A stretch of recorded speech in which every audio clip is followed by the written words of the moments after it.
and my home, my wallet and my whiskey. How could she stoop so low? I've been far too lonely for far too long. I drank myself dry for far too long. So I'm packing up today. Goodbye, good luck, everyone. Yeah, I'm packing up today. Say goodbye and change my name. I'ma buy a one-way ticket, gonna get me out of this place. Yeah, I'm a man with no answers. Yeah, man with nothing to lose. If the devil takes my soul, then God help you. Yeah, I'm a man with no answers. Yeah, man with nothing to lose. If the devil takes my soul, then darling, may God help you.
Yeah, I'm a man with no answers.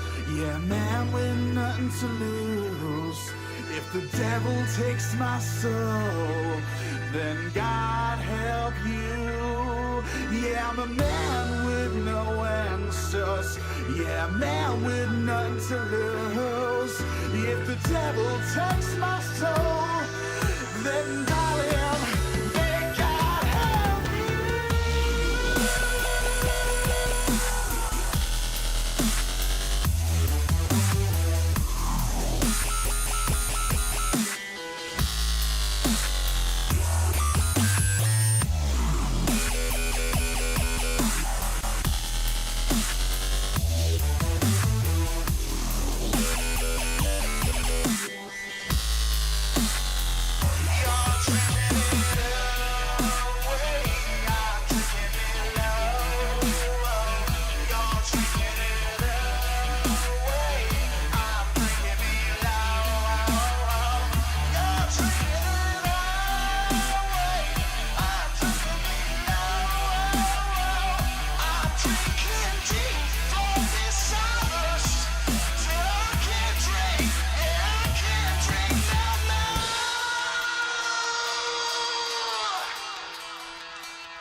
Coming to you from the award-winning Final Third Cigar and Whiskey Lounge, PCA's 2024 Best of Leaf Midwest Cigar Bar, Indiana's exclusive Aladino Cigar Lounge, it's the Final Third Podcast.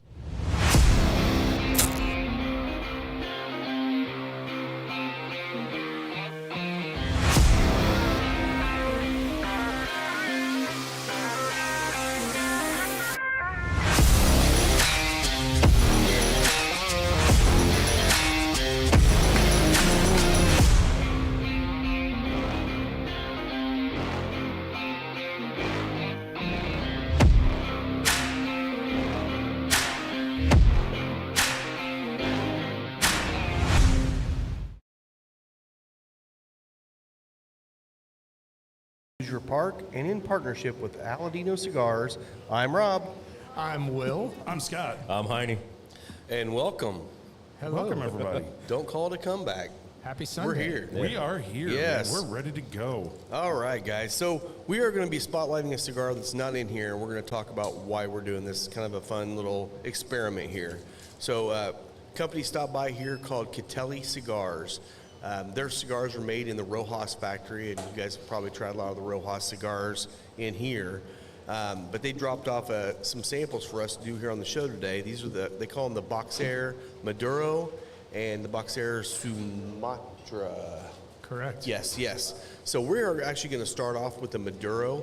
I've smoked them both, and I feel like the Maduro is just a nice medium-bodied Maduro, not over-spiced like some of them get to now. So that would be good because I think the Sumatra's got a little bit more of a kick and spice that might go well. But just wanted to say welcome to you guys. I know we got some Catelli lovers out there that are listening to us. So we're going to get into this and talk about this and see if this is something that might fit the humidor here or, you know, our clientele base. So let's talk a little bit about that because this is kind of the premise of the show today. Yep. As we get into the cigar and then into the liquor shortly thereafter. Every store, every lounge has its own culture and its own clientele that has specific tastes. Yes. And so one of the things that we want to talk about today is these cigars, whether they match Final Third, what kind of lounge, you know, just talking about the flavors and determine if they might fit into your lounge or your shop. Yep. Same thing with the whiskeys that we'll be drinking today. These are from Moon Drops, and Yep. there's some finished, and you know they're pretty aggressively finished. Yep. So we're going to kind of just talk through what the process might be if you're an owner. And then if you're a customer, like how you talk to your owner about the kind of stuff that you like and get the things that you want in your shop or your lounge. Exactly. Yeah, this is interesting. Like, just a cold draw on this. This is one thing I've noticed from Rojas, the Rojas factory cigars, especially like I get the same note on the cold draw on street tacos, like the El Pastor. I get this briny, almost like sea salt, like sea water. Like I feel like it's an ocean kind of vibe. How close is that factory to the ocean? I mean, it's Esteli. I'm assuming Esteli, so I just get this I'm not sure how close that is. like a briny note always on the cold draw on Like these. oyster And I feel shell? like, Yeah. Interesting. something like Oyster shell's a good call. Yeah. Okay. Yeah, so we'll get into this. You guys can get lit up, and I'll get this started. Public Get service lit up. announcement, don't eat the oyster shell. Yeah, don't eat that. No. So, okay, this is actually Moon Drops, their latest release. They just did last week, I believe. It's their Tawny Port, straight bourbon Tawny Port. Not straight. Is that can that be called straight bourbon if it's a port finish? It's a finished straight bourbon. Finished straight. Okay, so it's Tawny Port. So this is the one that I know Mike and I tried out of the barrel back, got over a year ago, and we tried it at cask strength. This one has been proofed down to 100, and we'll get into talking about the finishing on it too. But they proofed it down to 100. Again, that's one of those things that I feel like, you know, distilleries have to figure out what they want to do for their clientele base. Moon Drops has really gotten famous for some of their like lemon shake up and some of their moonshines. They got some rums coming too. So this actually I think will fit their clientele. It may not be something someone that wants a straight bourbon's gonna just jump into. But with the Tawny Port, you know, you got Ruby Port and Tawny Port. Ruby Port is going to be more fruity, sweeter, a lot of times a little less age. The Tawny's the one that ages out really nicely and gets you some dark nutty and oaky notes and turns into like some maple molasses kind of things in the Tawny, bottle. you're going to see the 20, 30, 40 year. Exactly, yeah. Yeah. Yeah, and I really like a good Tawny Port. And I feel like port finished bourbons or port finished rye, like they work really well with cigars more times often than not. Yeah, right? I agree. I will say I tend to prefer the port finished rye over the port finished bourbons. Yeah. That was our pick, the one that Christopher. The Yes. Starlight. Yes. Yeah. So, hey, Rob, do you know like any stats on age and how long this was in the Tawny Port barrel at all? Or I think the bottle up there on the bar, which by the way, we have this for sale here if you want to try it. I believe it said it was at least 5 years Okay. on or 6 years. And then I'll have Lisa look here in a minute and see if we can figure out for sure. But I think it said at least 6 years. But I know it's been in the port barrel for at least a year, if not longer, because again, Mike and I tried it in the port barrel probably a year ago. Yeah. So it's at least been a year, probably longer, because it still had it had some good port notes back then. So it could be a couple years on the port, which might be why it's so viscous on the I mean, finish. the color is just beautiful. The color It is is. spectacular. Well, And it's got good legs. I mean, it's really clean to the glass.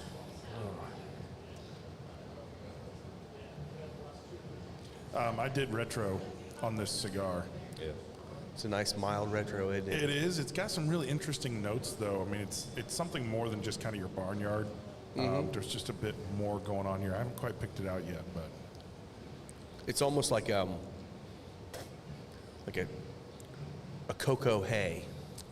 maybe that's what I'm getting. Light cocoa. But it's definitely not just straight barnyard. Yeah, I see. But it's nice because, I mean, this is kind of what Maduros used to be. Maduros used to be that more mild to medium, just a darker wrapper, but there wasn't a bold, full-bodied cigar really back then. Right, This right. was the strong cigar. Yeah. And so it's kind of nice to see somebody go back on the Maduros and bring it back into the medium range where people maybe have fallen in love with them when they were younger too. So, Okay. and it's actually burning. I mean, Okay, the this- draw on it's great. This works. Yeah. Good. Like this, with that tiny little bit of cocoa that you were talking about coming through on the retro with this, a slight hint of pepper, not overly aggressive.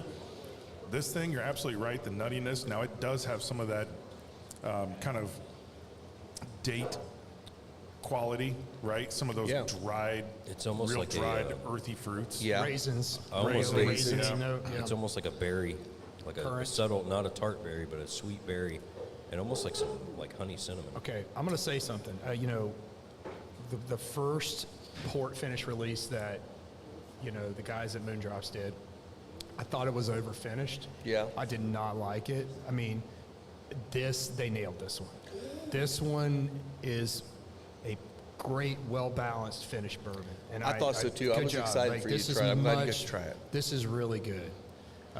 Very well balanced, not overpowering with the port. You can still taste the bourbon in it. Yeah. It's not lost. Now, I think if this was ruby port and it was aged that long in a ruby port barrel, it might get a little bit too sweet. Yeah. It could get too sweet. It was. With the tawny, it's The working first good. release. It was they did- ruby the I first think one. it was Yeah. ruby, and it was very sweet and very port forward. This is very well balanced. Yeah. That's why I was just curious how long they left it in the barrel. But Are you It's guys at least getting a any year, kind yeah. of slight coffee note? Yes, A there light is. roast? Yeah. Yeah. A light roast coffee I think note. That's from that. that's from the cigar, though, right? Like It could be, but I could be I the get, blend between I the do two, get some yeah. of that kind of almost the tobacco-y coffee kind of note from some of those aged ports too. Yeah, that's very much, to me, it's a light roast coffee, right? There you go. That has a more fruity kind of, because you don't think of coffee as being fruity per se, but they can be that way. well, some can definitely be floral, right? Yes, Yeah. 100%. Yeah. Yes, the bright notes in this are wonderful. Very good job. And you take a sip of the whiskey and then you go back into this Boxer Maduro, take a puff. It actually brings some strength back to the cigar, but it makes your mouth start watering. This would be my dessert pour after a nice Friday night, Saturday night, Absolutely. Yeah. heavy steak dinner or something like that. A nice dessert pour of this would be magical. Yeah. Well, and we do have Jobu on the table, making sure we're not saying anything that's not right today. So, Jobu. Jobu. Welcome back, Jobu. Yes. We've missed you, buddy. We can't say our normal Jobu line No, we can't. No, we can't. Dang it. Until after hours. Until after Wow, hours. chicka, wow, wow. I've got a lot of things to say in after hours. Yes. It's a lot of the Started same on a word. rant. So for those of you that are not members at the Final Third, we do a members-only content every week that gets posted to our private members page. And that's where we kind of cut loose a little bit. So Another little benefit there of the membership program, which Lisa will be can't stop us there. that's right. Lisa has no control over the members only. That's right. And you can sign up for being a member on Black Friday. Yes. Which will be adult daycare. That'll Coming be the up. first day open for membership signups for 2026. Yep. And that's another reason why today we are closing right at 6 o'clock, because we have to get ready because we're having the members event tonight. So Yeah. if you do want to be a member, again, come in and ask questions about that. Every quarter we do a members only event, and we just try to do something fun to hang out, get to know each other, and just enjoy cigars and whiskey. So Absolutely. that's the goal. By the way, I didn't actually say this yet, but this Maduro is the Mexican San Andreas over Nicaraguan. So this is something that Rojas does really well. But also, Michael and Kathy were very involved with the blending of this cigar, of all their cigars, and I think they did a nice job. It's milder than you would get out. I mean, looking at it, you're going, oh, I walk into humidor, oh, that's got to be too strong for me. But that's not the case. You always pay attention, or if you're go into a store and you don't see, like we have the strength meter on ours that shows the strength level.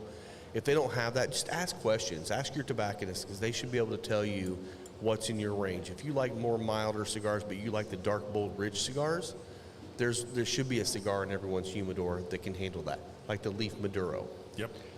It's a medium-bodied cigar, but it's going to give you those darker notes. So I'm getting something in the combination here that's about mid-palate that I'm not quite sure what it is.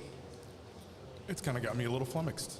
I'm telling you that just the whiskey as it sits reminds me of like is it tiramisu?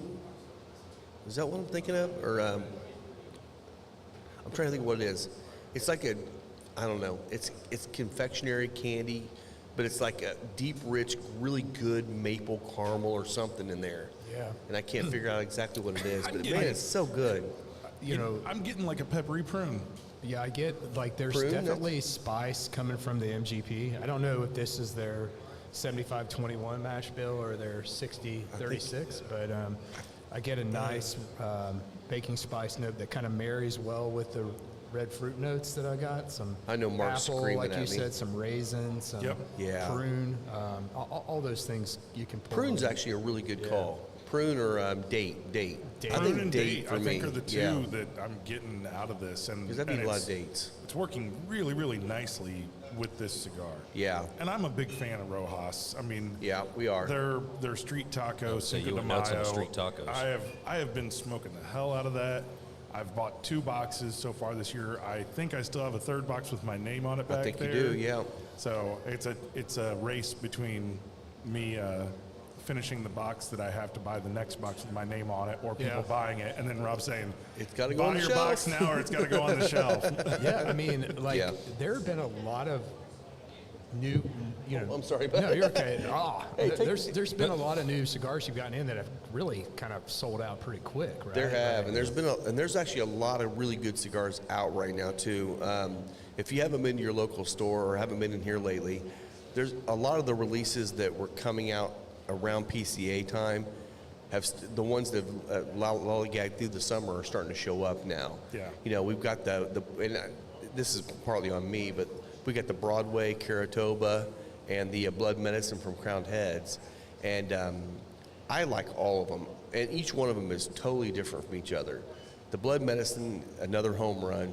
Huber did a great incredible, job yeah. on that cigar again. I mean, I know that you said that the shipping on those was limited, but I was in St. Louis for work this last week. I went to Lit a couple times out there in Chesterfield on the far west side of St. Louis. They sold out of them in like a week. Yeah. I mean, I don't know how many they had.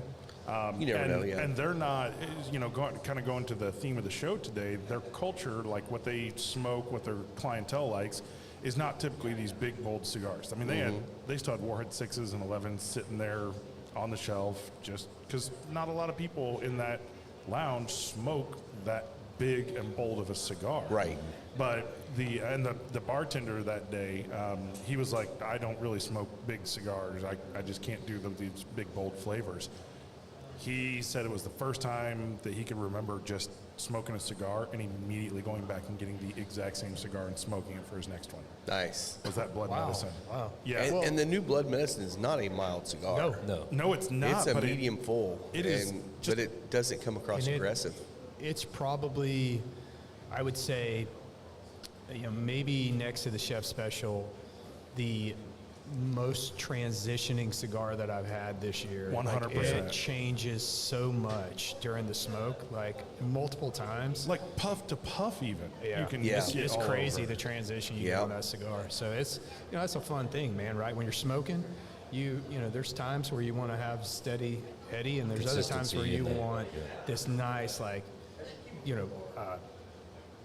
mystery symphony, box press. symphony or Keeps you opera with guessing, different right? acts. Exactly. Yeah. Yeah, Yeah. I think this cigar honestly would work really well with coffee. Like I normally lean towards Connecticut's, but this one with the flavor, I agree. I think it's just going to be a winner. Well, it's a more medium to mild Maduro, right? And that's a common misconception, by the way, that a lot of people have. If you have this, you're listening, and you're like, wait, I thought Maduros were always strong.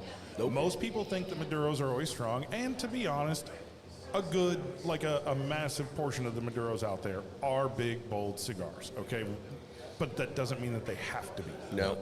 They absolutely don't have to be. You can get a medium to mild Maduro that will have deeper, darker flavors because it's just the amount of time that it ferments. Why don't, just as a reminder, talk to us real quick about when we talk about strength, like what's the difference between strength versus flavor, right? So you'll hear people talk about body and strength.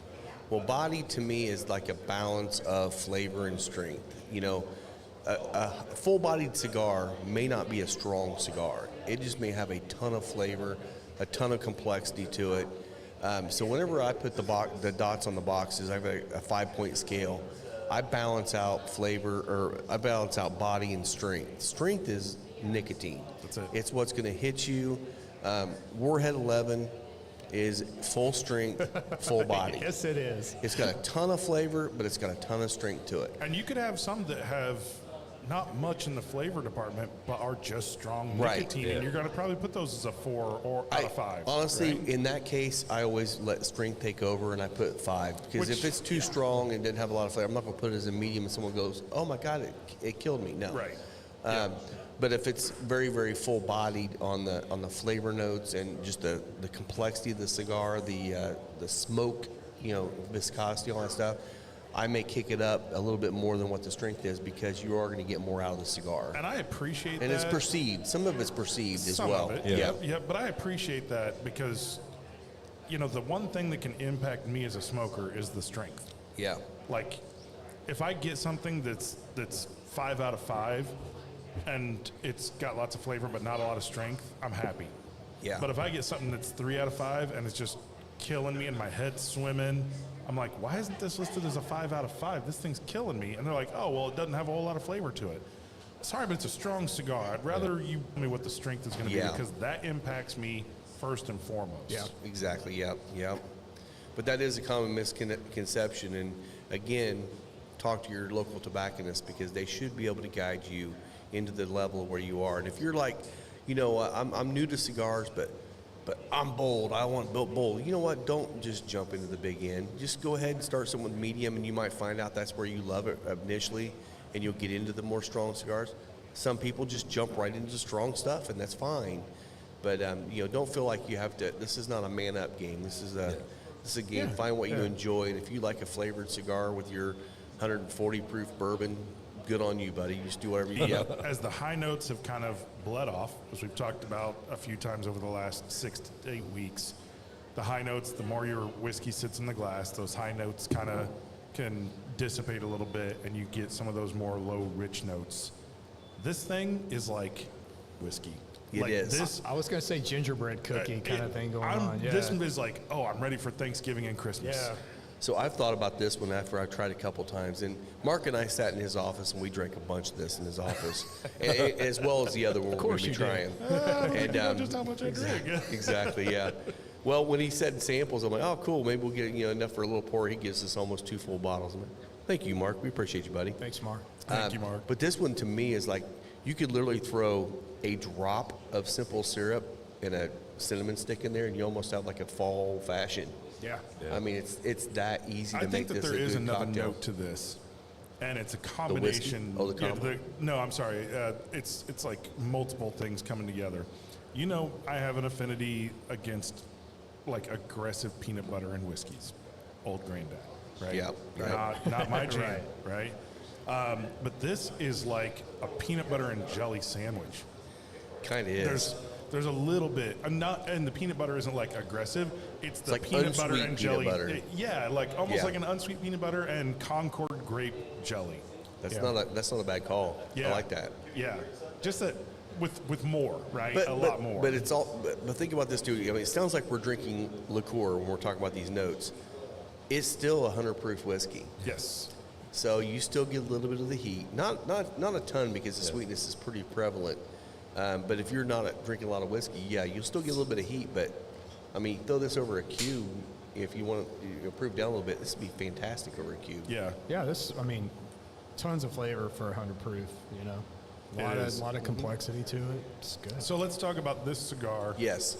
and this whiskey being at this lounge. Because obviously you don't carry these right now. You may not. Yeah. May or may not. Never know. May make a decision on the show. There you go. We'll see. And we're enjoying it. I would say that this, in my mind, would be slightly off palate for what a lot of people smoke in here. Yep. Because your Maduros in here are pretty much all pretty potent. A lot of them are. Yeah. Yeah. I You don't know probably if I have could. at least a half dozen or more of the more medium body. I mean, maybe some of the other Rojas, like the Blue Bonnet, which I'm pretty sure is Maduro, and if it's not, it's damn Well, close. Blue Bonnet's 1502. Oh, 1502. I'm sorry. Which one am I thinking of then? Your statements. Statement. That's it. That one's definitely more full. Yes. Than this one. Statements It is is. Yeah. It's way more full. Yeah. Yes. I would say some of the things that I would put in this category would be the La Galera Maduro, the Leaf by Oscar Maduro definitely would be in there. I think maybe the undercrown regular undercrown Maduro might be close to this. Yeah. Might have a little bit more spice to it. El Pastor's more medium. Yeah, like, yeah, that's not, Rojas not, a, too. not a Maduro, but you know, Right. Even like the Bosphorus from Crown or Osner family, I think that one's got a little bit more of the, more in that medium range too. So there are a few out there. Okay, so we got a few. So this does start to sound like it fits the flavor profile of Final Third smokers.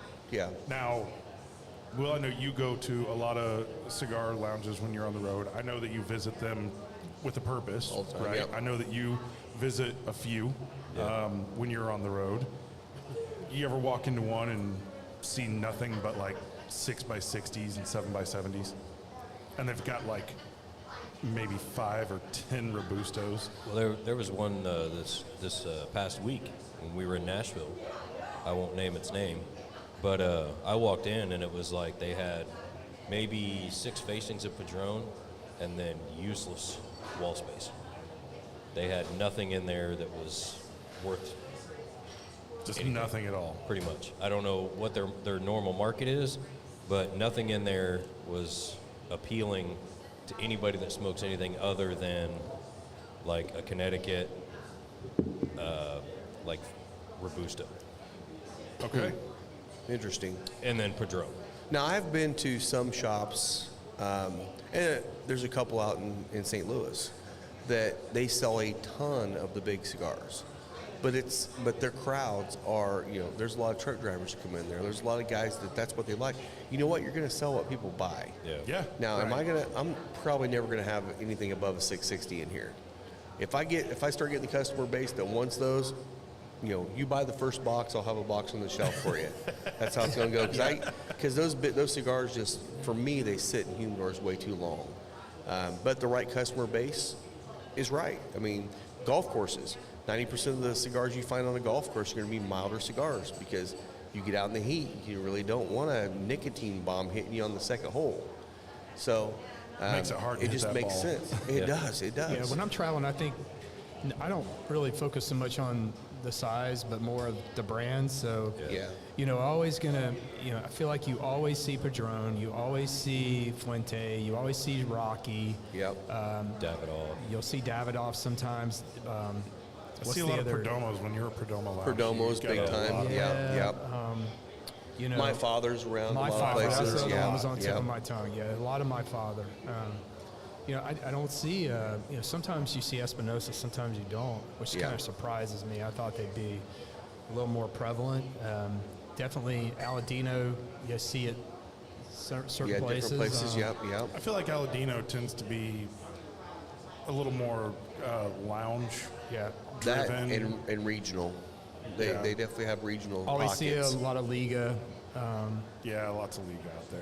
It's interesting you don't see like Not as much as you used to don't because see there's not like as many Drew Estate lounges, and that's the Right. ones that get ligas. So you don't see as much Cohiba and some of these other the Monte Cristo, Cristos. yeah. Well, Like you're if you- starting I feel to like see if 'em. you see those, You know where you see those? You'll see those in vape shops that have a little humidor. in Yes. there. Exactly. You're walking in and you're like, oh shit, I need a cigar and I don't have any. You walk in to a smoke shop, they're always going to have Cohiba. Oh, look, they have and Cuba Monte Cubas. Cristo. Yeah. yeah, But I'm that's the trying to thing remember about one of those two brands, or maybe it's another one that I just can't remember. They've got a blue label they came out with like 4 or 5 years ago. That was The Cohiba? is it the Cohiba, Yeah, the yeah, blue yeah, label? yeah. And it's awesome. Like I that's haven't had it, yeah. It's a great cigar. But again, Cohibas used to be pretty. The American Cohibas used to be pretty cheap.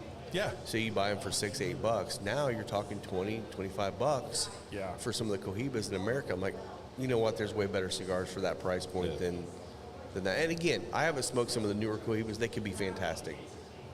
Don't bring me one, please.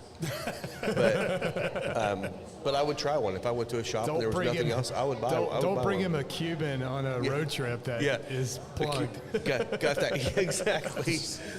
You want to talk about that? Well, I went to Antigua. Felt so bad. God. And we were going to Whiskey Acres on a road trip, and I had these Cohibas that I bought at duty free in Antigua. So they were the legit. Siglos. Legit, Siglos. Good and, ones. Yep. Rob's like, man, like I love these things, but like 1 out of 3 or 1 out of 4 is always plugged. So I grabbed one. I want Mike? to say both are grabbed one, and then Rob's was plugged. Yeah, there's One out of three. These are great draws. I'm like going, He's working on this thing What for the like 15 minutes. I'm like, Rob, just throw it out the freaking window. Oh, Mike, man. thank Like, you for let it telling me go. that. It was bad. He's like, Will, I'm sorry. I don't want. I was like, just. I get felt rid of it. bad. It's Yeah, fine. but that's You did very prove your common. point, though. Yeah, he did. He was right. I was hoping not he just to. got the short straw there. Yeah, at least it was me. You were the one. You were the one at the bottom. I'm at least glad you got one that was good. So, thinking on like bourbons, something like this, right?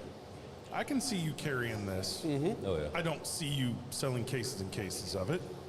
No. I see that you're probably going to have to sell this to some people, right? You Yeah. like people. I'd say anybody who walks into the lounge after 8 o'clock. Hey, did you just come from dinner? I got this really great dessert. Do a monthly bourbon." pairing with it. Exactly. Yeah. Right, This would make something a like great that. pairing. Yes. It really So, would. yeah, what I'll say about this bourbon is, it's, tawny port finish. It will work with a lot of cigars in this lounge. So that's It the will. beauty of it. Like, there's a lot of really good cigars that'll really work well with this. And so I think it's a keeper, honestly. Like, I think it'll I work agree. well. I think it's good too. And Yeah. I'm glad you guys agree because I was like down there drinking it, and I know you said that first one was pretty heavily Oh man, over I walked finished. in today totally skeptical that I was not gonna like it. I was kind of worried Yeah, about that because I'm it's- like, man, maybe Pleasant my palate's surprise. broken because I'm like, this is actually It's pretty good. actually very Yeah. well balanced. Yeah. And they did a good job. They Good job, Mark. Yeah, you took kept care of the saying for the finish, last yeah. 24 hours, man, we're going to have this way over finished. And I'm like, that doesn't seem over finished. No. No, it's not. No, Yeah. I think it's heavily finished. It It's is- not over finished. It is heavily. You know finished. it's port. Yes. You're not going to say, this could be sherry. No, it's port. There's no question. And But the it's next still one whiskey. we're doing is sherry, right? The next one's sherry, and it looks like motor oil. It's It dark. does. It is this will dark. be interesting. I'm interested I'm- to try it. Anytime It's you heavy finish sherry. a whiskey, you have to babysit it. You can't just willy-nilly check it periodically. You really, once it starts dialing in, you've got to really keep it, keep pulling samples on a pretty routine basis to don't let it go past go that over the mark. top. Yeah. What do you figure is a routine? I mean, are we talking daily? Oh man, I would say weekly. You think Weekly? weekly? That much? Yeah. Not at first. No. Oh wait, for No. finishing. When Yes, it's you're right. very- Yeah. when you yeah. Once know it gets you're close to getting that close. point where you're Yeah. just like, oh, this is what I was looking for. You know, Monitor the crap and, out of it, and again, yeah. it's going to depend on the barrel. How many times has that barrel been filled? Is it a new fill? Then it's gonna I got babysit it, right? Yeah. If it's the third, fourth fill, I'm gonna gonna take be a a little little more longer. chill about it. Yeah. So. Now, I will say this to me. It's almost as wow, dark that's- as my shirt. I will say this to me is one and done. It is changing on my palate consistently. Like I'm getting a little bit more chocolate as I get to the end. Maybe it's with the cigar. But Yeah. I do feel slightly fatigued by it. Like I don't think I want to go back for another pour of this if I'm sitting down and. This is a Chris Gordon bourbon all day. Yeah. Oh, Yes. yeah. Chris would love this one. Would you drink? good. I mean, would you drink more than one of these? Or is this? No. Yeah, I think it's a one for me. Yeah. Yeah. Probably not. It's good. You're, and it's like a great, good call. It's a dessert Yeah, finish. I would Now, probably I drink would this say at it's the a end of the dessert night. finish for a bourbon lover, someone that already drinks a lot of bourbon. But for someone that maybe is just getting into bourbon or likes other type of flavors in it, this could be one that they could drink 3 or 4 in a night. It could Well, be. 2 or 3. Yeah. We're not going to do 3 or 4. I'd say if you're coming from like a rum background, Yes. you could drink probably Yeah, 3 or I can see 4 of that. these. You know, just 100%, the yeah. sweetness that's in it. Yeah. Yeah, Well, I I went ahead and poured the sherry. When you guys are ready, do your thing. You want to hit that first commercial break? Yeah, we can do that.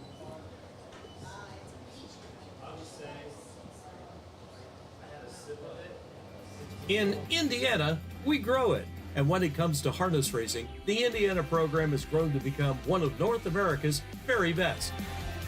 Breed development and the ISA have been there every step of the way by overseeing and promoting the Indiana sired racing, breeding, and stakes programs at every level. We're working to ensure a right future for all of us.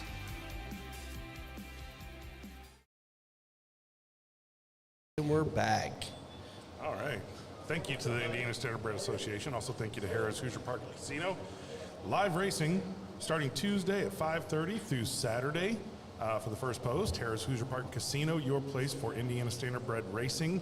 Also, there are slot machines and table games at the casino, where Alan, who should always go to any kind of sporting event and leave Early. right before the start of the last quarter or half or whatever, The winning will drive. be winning all the time at the casino. Yes. Alan, you just got to quit the games Yes. halfway through and go to the casino. It's a win-win, Alan. It's It's, a it's a win-win. win for all of us. You win money, we win the games. It's perfect. So we're talking sports. Let's go ahead and get into sports now. So yesterday we're sitting here watching the IU game, IU Iowa game, and Alan, our boy Alan's been on here before too. He actually went to the game, and in Alan fashion, they weren't winning. Were they down when you left? Or tied. They were still It's tied. 13-13. So they were tied 13-13, and he left because he's like, oh, this is crap. And the fans were giving him all this crap and everything. He left, and IU came back and won the game. So that happened to, what, maybe like 8 different Pacer games this year, too? I remember last year, Alan goes outside Yeah. of the lounge. Looking in the window. And he's looking in the window, and the Pacers start losing, and we are all like waving at him, "Go Get away, away." get out of here!" And so he walks around the building, and then the Pacers come back and win the game. Yeah. And then Alan's allowed back in the building Yeah. to finish his cigar. So I am curious. I think it hits, what, 2 o'clock when they do the poll, the rankings? I think it's 1. They're probably out One? now. Yeah, I'm not sure. Yeah. 2? Okay. 2 So o'clock? Okay. I'm curious to see what's going to happen because you did have some losses in the top 10. Florida State got beat, which that was a brutal loss for them. Yes, it was. But see what IU gets out of this because they were moved up to 11. They still Penn haven't got State the got love that they beat. got, Yeah. but they won against an unranked Iowa. I'm On like, okay, Iowa's but it's on homecoming. Iowa on their homecoming. I mean, look, it's there a was game a lot. they were supposed to win, and they did their job. I'm just curious to see what kind of love they're going to get, or if they're just going to stay there and someone's going to move ahead of them. I think honestly they should move into the top 10. They're still 4-0. I think they should be. Whatever. Yeah. They're 5-0. 5-0, for the yeah. second time in a row. And that's the first time in the history of IU football that they've started 2 seasons in a row, 5-0. 5-0, yeah, yeah. And Breeden's Coaching losing matters. his damn mind because you're a Michigan guy by am. default, but your kids went to IU, right? A couple kids. Couple went to IU. And so now you're dying because you're like, Right. how can you handle the Big Ten? It's challenging. I'm going to Ohio State game next weekend. I don't even know what I'm thinking. I'm so confused. So confused. It's a confusing life I live. You're with. there for your lovely wife. Now I have my and your wife. daughter. My wife's an Ohio State grad. My daughter's now in grad school at Ohio State. So like I kind of have to like. I'm thankful she's there. And my wife's a diehard Ohio State fan, so I'm going to this game next weekend. I just. Are you going to wear the M? Oh, I don't want to get killed. Call. I'm not stupid, Rob. You know, it's funny. You used to be able to be like a Michigan guy or an Ohio State guy. And maybe if you had an affiliation with Indiana, you could be like, yeah, I like Indiana because they Yeah. weren't threatening, right? It was always Right. like, oh, yeah, sure. The Hoosiers, hey, they won a nice game. You know, good for them. Way to go, guys. Yeah. You know, it was You got 3 I'm wins gonna- this season. Good Yeah. job. Now they're like legit and everybody's freaking out. Good news is IU does not play Michigan this year or Ohio Or Ohio State. State, yeah. They got a pretty fair schedule. But they still got Oregon and Penn And State. Penn State. Penn State. both. That's going to be a tough Those are going to be one. two And that battles. game was looking awful. I mean, what was it, 3-3 at 3-3, halftime? yeah. I was like, man, this is boring. Double This is- overtime. Dude, it was a Yeah. great Yeah. game. And I'll tell Great you, finish. man, the finish was spot on with the way the game was going. Yeah. Yep. It's a good yep. game last night. Congratulations to Oregon on winning Yeah. that. Big, So- big win for that team. That was, Big yeah. win. All right, so we're still in the cigar. Actually, I'm just really into the second third. I'm getting into the final And if we third want to right now. switch up cigars, we can here I in will a few tell minutes. you, it gets a little bit more hay to it Can- in the final third. Can we talk about the color on the sherry finish? Dude, it's almost coffee. I don't It even is. know if I've seen anything like this. You in know a what long coffee? time. This is your office coffee. Right? Yes. This is when you go to Not work. black, but and you're working approaching. at some place that they just buy Folgers. This is like Folgers coffee. Yeah, right here, yeah, right? it's one of the darker whiskeys I've seen. And it's, again, this one's the sherry finish, and he said he proofed this one down to 100 proof too. Now, this is not released yet. This one's not been released yet. That is sherry. It's sherry, yeah. I mean, that's sherry. Mm-hmm. I don't know that I find this to be nearly as balanced as the port was. It's a lot heavier on the sherry side. It's Yep. aggressive sherry. Yep. It's It is. definitely aggressive sherry. You can look at it and already tell Yep. where we're going here. It goes with the dry kind of, what's that? Yeah. The dark, unsweet cherry kind of thing that hits you with sherry. Yep. It's heavily on that side. Yes, It's almost like cough drop coating. it is. That's Very why distinct. when I had them on both, I'm like, I knew these would be almost night and day. I was really kind of concerned when you were talking about the first, but I didn't realize it was the other port finish. Correct, I yeah. thought it was the same bottle. I'm like, God, we're gonna have two. They're gonna be very, very aggressively finished. But You know, I kind First of want one's to great. have this like a spritzer. dude, I use almost this want to throw whiskey. a little bit of like just soda water into it. Just to lighten it up. I'm Yeah, saying yeah, use this yeah. whiskey for a Manhattan and Yeah. throw just a little vermouth in there. You're already oh, there. man. I agree. Yeah. Because it's almost vermouth in the way it Yeah. is already. I so mean, it kind of is like maybe it just needs Just an shaken over RTD. ice and Yeah. strained. That and might be thrown all in you need. glass. Yeah. I mean, Manhattan's a perfect cocktail. Manhattan would be for perfect this. for it. Yeah, yeah. You could probably put just a touch of bitters in it. I don't even know that I'd do the vermouth. I might just skip the I vermouth. would do And- 2.5 ounces or 2 full ounces depending on where you are Yeah, of this. Throw your bitters for your Manhattan in there and go. call it a day. A little bit of simple, very little simple. It's incredible how much it could be like a Manhattan in a glass, like a ready to drink. It almost is like a ready to drink, isn't it? It's very sweet. Extremely sweet. Very sweet Yeah. bourbon. Yeah. Yeah, it's It's got a strong drying effect on your tongue. Now almost this one's not even one the I bottom have. of your tongue. This is not one I have at the bar. This was not even bottled. I don't believe yet, or at least not this exact release has been. You know, I don't think so. I don't think it's. If been you released. like sweet bourbon, you're going to enjoy it. You're gonna like it, yeah. It's very If you like sweet bourbon and you also like semi-dry wines, yeah. I think this would be good because it's not like a drying like Cabernet, but it's definitely leaning into the drying world. I feel like this is the opposite of a Whiskey Acres, right? Whiskey Acres, grain forward, lots of Yeah. like just real aggressive. Like you know that you're getting this Yeah. pure bourbon. this is not that in any way, shape, or form. Right. It's almost like if you could draw a linear scale, these would be at the opposite ends. Yeah, because you're thinking this is MGP, right? So calm still, very clean distillate, not a lot of congeners, not a lot of tails, not a lot of oils. So the sherry is going to really shine through on that, as opposed if you did like a sherry finished whiskey acres, where you're still going to get those oils kind of coming through. Yep. Now, with the added sweetness of the whiskey, the retrohale is spiced up. Yeah, absolutely. Yeah, I agree. just I heard almost, it. I almost did a double take a minute Same. ago. Yeah, this became a black pepper, almost black pepper bomb, just because of the sweetness. Yeah.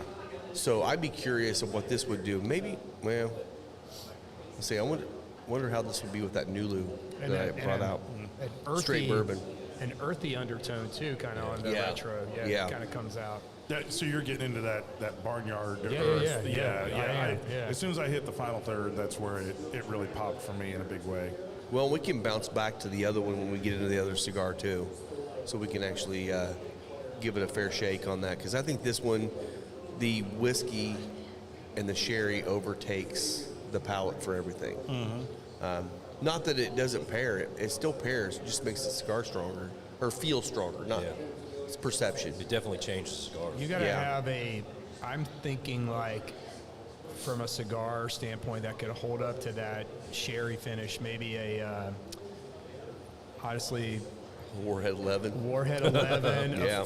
Aladino Fumanoche, Yeah. something that's going to Placencia, like the Sixto something Placencia that's would be going to good. hang with that, that cut some of that sweetness a little bit. Now, do you think this would work with a very, very, very mild cigar too? I think it overpowered. I think It would overpower it, but if somebody that doesn't smoke a lot of cigars, it might be a good pairing for them, because they're just going to get all creaminess out of the cigar. That's all they're going maybe to get. it would be an interesting experiment. Maybe you should do this week. Is do a La Crema or a crema. Yeah, crema. Yeah. an Espinosa. Yeah. Is it La Crema? I can't. Crema. Crema. Do a crema, or do a little more do a leaf Connecticut. Yeah, I was even thinking like the Yeah. little Sipo La Galera, Connecticut would be good too. But I was even leaning towards your Metro. Yeah. That's what I was thinking. But you might be getting way too much sweetness when you add thinking, both of them yeah. together. It'd be kind of interesting because the Metro is molasses. Yeah. Right on that, and the smoke is super creamy, and I feel like this has such a drying effect. I feel like the creaminess of that smoke, it kind of coats your mouth with a little bit of like milk fat. Could work. It could totally I work. also, and I would like to try that sherry finish with a Toscana. Ooh, there you go. I think that would be very You know what? interesting. Bringing a smoky note to this. Yes. That kind of smoked meat. Bring me that bacon fat smoke kind of thing going on with this, and then that might actually work. I mean, rich as hell though. Man, It that'd would be be, like it would be, but like this is just for people who like big bold flavors, and I love big bold flavors, but I always have to have something to kind of counter it or cut through. Yeah. And I think that's what I'm struggling with right now. Is this is just so. It's not cloyingly sweet, but it is. I think sweet. this is the whiskey for someone that says, I like whiskey, but I'm more of a dry wine guy. You know, like try this, because I think if you lean towards the wines, I think you would like this. If you lean towards the whiskeys, it's probably not going to be your jam. that's a really it's a good point. Like finished bourbons are a nice gateway for people who are not whiskey drinkers. Yeah. You know, and like this is a good gateway person for someone who, and I'm not saying it doesn't work for experienced, whiskey enthusiasts like we are, but for the new person, I think it's a nice bridge, because some of the bourbon notes can be kind of aggressive sometimes. This cuts away from some of that. Yeah. Makes it approachable. I'm sure at Moon Drops they're doing a lot of cocktails generated around this, because they have some great mixologists there. Yep. Their cocktails at Moon Drops, if you haven't had any of them, they're phenomenal. Yeah. And so I would be real interested to see if they've created some sort of cocktail to work with that. I'm sure they have. But So I'm thinking, have you ever had a corn whiskey that was not a bourbon, and not aged in a charred oak barrel, but just in an oak barrel? Because I never have. I've never even heard of it. Is that yellow corn one from Heaven Hill that way? Is Mellow Hill? Mellow corn, yeah. Is Mellow Hill?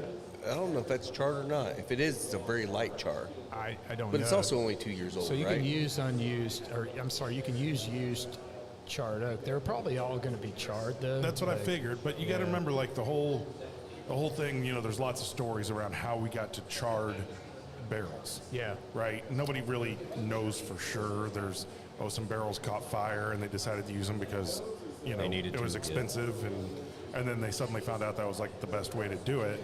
But corn whiskey is really aggressive.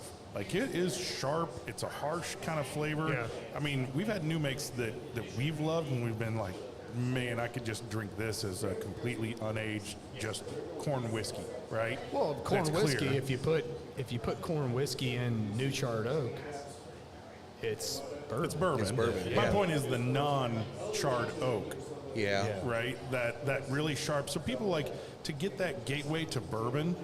We got to remember that the charred oak is what makes corn whiskey much more mellow than the sharp Right. new make. And Yeah. I've just never had a new make that may have been aged in an uncharred barrel for a couple years. I'm Yeah, kind of that- curious about if you think back, 200 years ago, or 250 past the start of the country, right? When they were like, we're growing all this corn, we don't know what to do with it, let's make whiskey. It gets just put into a barrel because they didn't That's have what metal they barrels. used. They just Yeah. used wood barrels. Yeah. And I'm sure that there was some aging process that happened with a little bit of in and out, but it'd be a light brown and it was going to be really aggressive. I think Yeah. it would be very, very green, woody kind of notes that you're Exactly. going to pull from it. Ethanol. It's That's- not going to be, yeah. But that's what we're starting with when we then start to make bourbon with a charred oak. Wouldn't Yeah. that lean So more I toward almost get a that people moonshine? struggle. Well, people be. struggle with bourbon, right? They're like, Yeah. I'm just not a bourbon guy. Bourbon's not my thing. And compared to a lot of other, sherries and things like that, Yeah. where they have these sweet flavors, they're really soft. They're just it's palatable to a lot of people. That hard corn whiskey that's aggressive for them. Yeah. So I like your comment of this is a good way to step into it.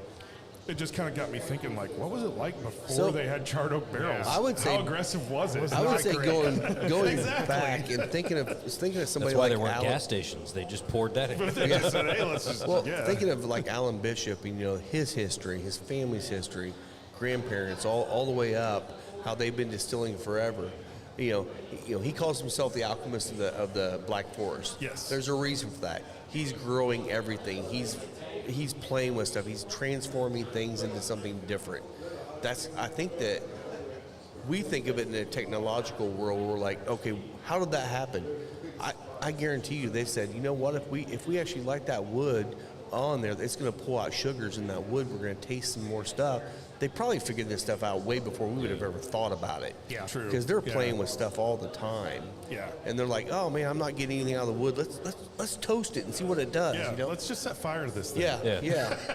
It's like, I bet didn't you work. I guarantee Burning. you- that barrel is really expensive. I mean, Yeah. they're a couple $100 now for new barrels, right? But back then Versus they were back probably then, making their own barrels. They were probably still a couple $100 back in the day in Yeah. terms of effort that you put into it.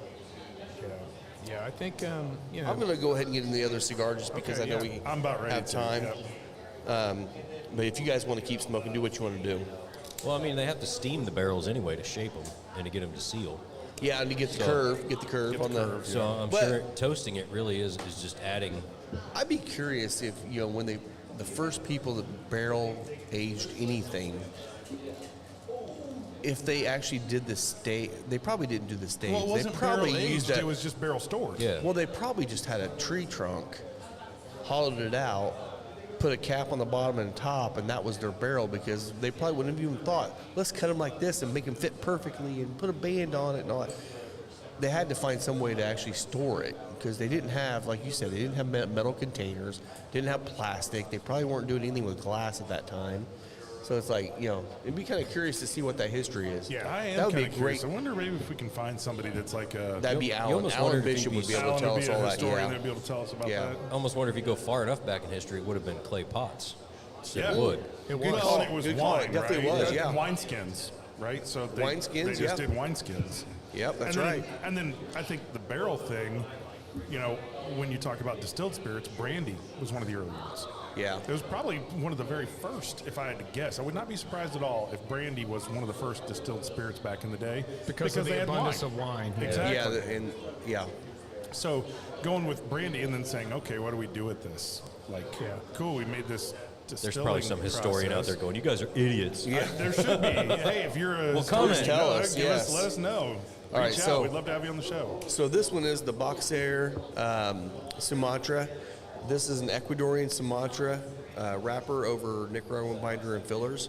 Okay, the cold I draw. get a specific cold draw on this one. So I'm I don't know about the flavor, but I was just going to talk about the draw itself. perfect draw. Effortless. Yeah. Yeah. This as soon as So, I just As soon as drew, I say was like, this, chef gonna- special. As soon as I say this, you're going to say, that's it. This is unsweetened cinnamon graham cracker. I agree with that. I mean, compared to the Maduro, there is a sweeter note on the cold draw, I thought, but Just slightly sweet. Subtle, It's very more from the subtle, graham yeah. cracker I had than to it try is and the rinse my sugar. palate. I'm so sherry. Yeah, like, Yeah. like it's over the top. Well, we'll finish the sherry and then we'll go back to the tawny with this one too, so we can kind of give it a fair shake. But you're right, I though. get what you're saying about the Construction. green. This is actually, I mean, the construction on this thing is beautiful. Excellent There is job no gluing flaw. your wrapper.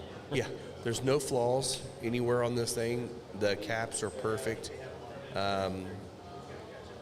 Very well done by Boxer or by Catelli and by Rojas on this cigar. So this is my first initial thoughts on this. This is a great cigar. I was the same way. I'm first couple puffs and I'm like, wow. this Wow, is just good. lighting it. Yeah, Yeah. yeah. Man, Yeah, and the thing is, the strength on this one I think is about the same as the other one, but the spice on the retrohale is why I wanted to go second with this one. yeah, that's nice.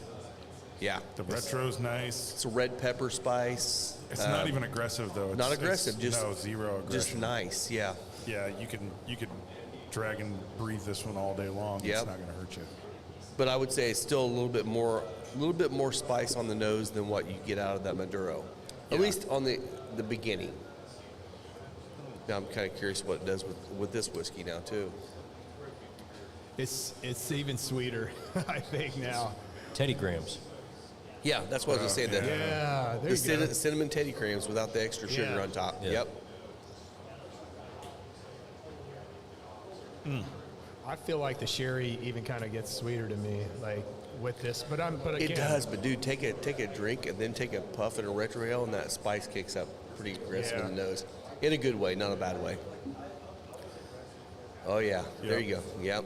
I think this is actually even going to pair better with the tawny port.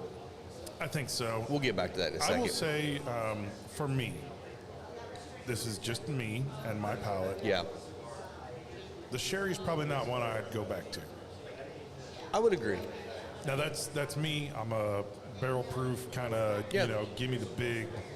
I love the whiskey acres, all the grain forward stuff. It just doesn't hit my palate perfectly. Yeah. I will say this though, man, Mark over there's great job. doing a great He's job. doing a great job. Yeah. He's just. I'm looking so forward to him shipping his own stuff.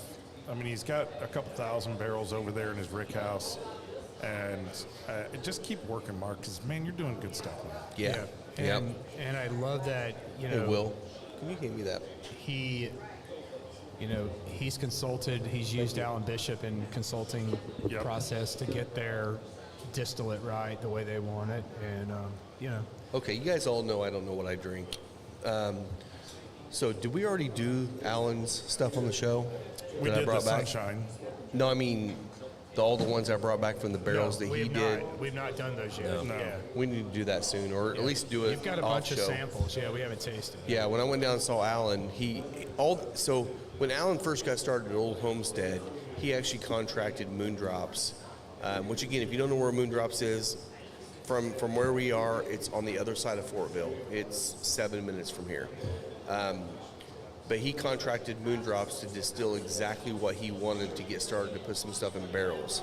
That was before I think Alan decided they're probably not going to do a lot of, bourbon and rye. They're going to do a lot more stuff that fits his crowd. Exactly. More He's a botanicals, boat yeah. crowd. He's a Patoka Marina. He's going to hit the boat crowd. They're going to want moonshines. They're going to want some fun stuff. They're not going to be out there drinking 130 proof bourbon. And he's not And they really shouldn't talking be. about distributing. I mean, he's Not yet. no, Not he's- yet. It'll no. be a while. He's It'll be a staying long while. local for the But moment. so he had a bunch of barrels that he had them make up, and Lisa and I went down and we actually tasted through a bunch of the barrels, and I brought back samples for us to try.